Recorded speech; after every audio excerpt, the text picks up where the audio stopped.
brilliant to dangerous, mixed reactions roll in after Trump picks RFK Jr. for top health post. Kennedy must receive approval from the Senate to be confirmed to the post.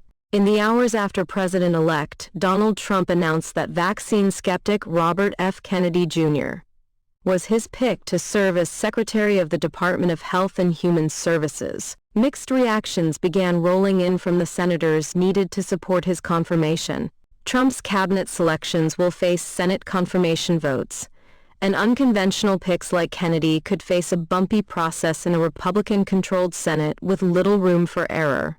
Sen. John Thune, RSD, who Republicans tapped to be their new leader in the chamber, declined to provide a reaction to Kennedy's selection, saying, "I don't have any at this point." Thune ducked a question about whether he would support Kennedy's confirmation, saying that the process is just getting started, and adding that there would be a vetting process. "I'm not going to make any judgments about any of these folks at this point. Like I said, it's a confirmation process that we have to adhere to constitutionally," said Thune, when asked whether he thinks Kennedy is qualified. "There are committees that are going to be conducting hearings, and there'll be plenty of scrutiny of these nominees' records when the time comes." Other Republican senators immediately expressed enthusiasm with Trump's pick. Sen. Bill Cassidy, RLA, praised Kennedy in a statement, though he did not say how he planned to vote. Cassidy is currently the ranking member of the Senate Health, Education, Labor and Pensions Committee, and is considered a contender for chairing the committee in the next Congress. "I look forward to learning more about his other policy positions and how they will support a conservative, pro-American agenda," Cassidy said. Several Republican senators praised Kennedy in posts to X, with Wisconsin Sen. Ron Johnson calling him a brilliant, courageous truth-teller. Alabama Sen. Tommy Tuberville describing Kennedy as an absolutely brilliant pick. And Missouri Sen. Josh Hawley saying the announcement marked a bad day for Big Pharma. Across the aisle, many Democrats immediately condemned Kennedy's selection, characterizing it as dangerous and disturbing. Mr. Kennedy's outlandish views on basic scientific facts are disturbing and should worry all parents who expect schools and other public spaces to be safe for their children, said Sen. Ron Wyden, D.O.R., in a statement. Sen. Ed Markey, D.Mass., said in a post to X that Kennedy was dangerous, unqualified, unserious. SSN Chris Van Hollen, DMMD, called two of Trump's recent decisions the definition of insanity, and SSN Patty Murray D. Wash slammed Trump's selection, saying, "This could not be more dangerous. There's no telling how far an anti-vaxxer and fringe conspiracy theorist like RFK Jr. could set America back in terms of public health, reproductive rights, research, and more," Murray wrote in a post to 10th. "And the consequences are not theoretical, they're life or death issues." Kennedy has repeatedly criticized vaccines, touting widely debunked false claims that they are tied to autism. NBC News has reached out to Trump's team for comment on criticism of the president-elect's selection. But at least one Democrat expressed enthusiasm about Kennedy's selection. Colorado Gov. Jared Polis, a Democrat, said in a post to X that he was excited by the news, adding that Kennedy will help make America healthy again by shaking up HHS and FDA. As a governor, he will not have a vote in Kennedy's confirmation. When reached for further comment, a Polis spokesperson pointed NBC News to the governor having clarified his tweet in a later post, in which Polis said that science must remain the cornerstone of our nation's health policy. "Lest there by any doubt, I am vaccinated, as is my family. I will hold any HHS secretary to the same high standard of protecting and improving public health," Polis added in the later post. Republicans currently hold 52 seats in the Senate, and they may pick up another seat depending on the outcome of Pennsylvania's Senate race, which is heading for a recount. NBC News has not yet projected the winner. A majority of senators must vote in support of a nominee in order for the position to be confirmed.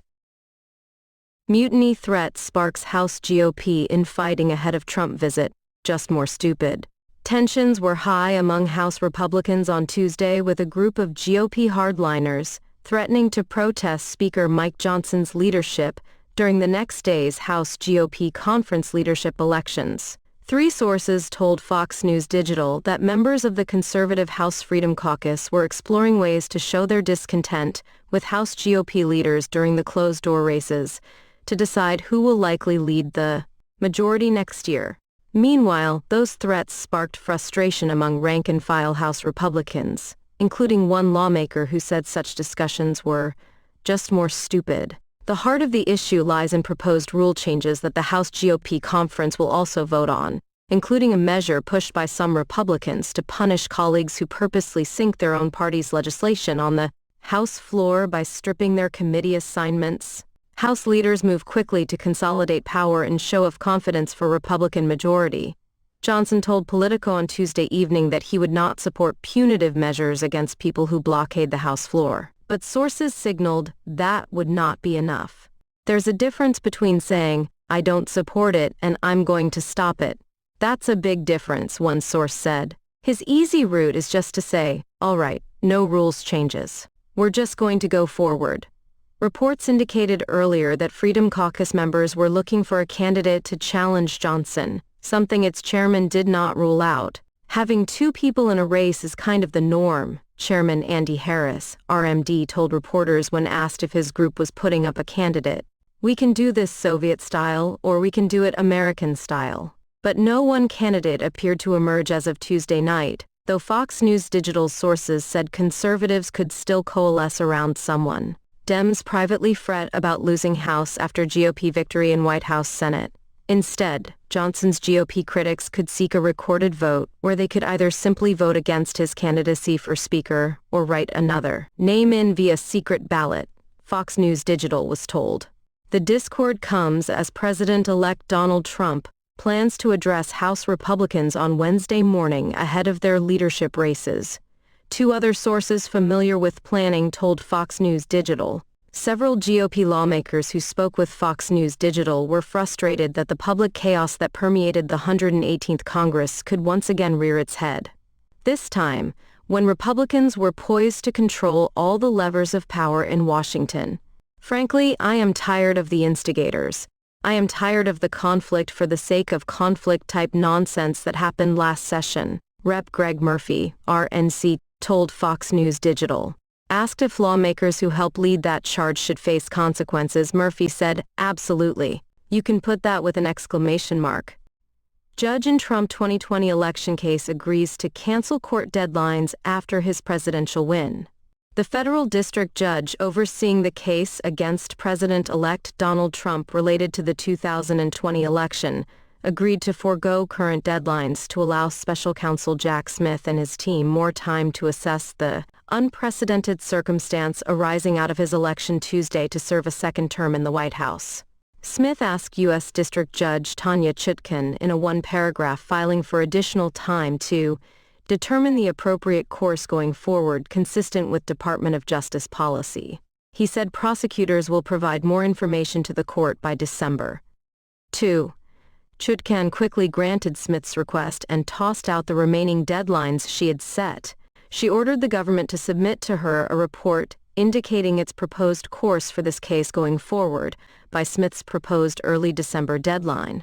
Trump defeated Vice President Kamala Harris in the race for the White House on Tuesday and will be sworn in for a second term on January 20. As a result of Trump's victory, the Justice Department and Special Counsel's Office are discussing how to wind down the ongoing federal prosecutions against Trump. The Justice Department has a long-standing policy against prosecuting a sitting president, citing the outcome of the election and Trump's upcoming inauguration. Smith told the court that the deadlines in the pretrial schedule should be tossed out to afford the government time to assess this unprecedented circumstance. Trump is facing 4 federal charges in the case arising out of what Smith alleges was an unlawful scheme to subvert the transfer of power after the 2020 election. He pleaded not guilty and has denied wrongdoing. Proceedings in the case were halted for months, as Trump pursued claims that he was immune from federal prosecution all the way up to the Supreme Court.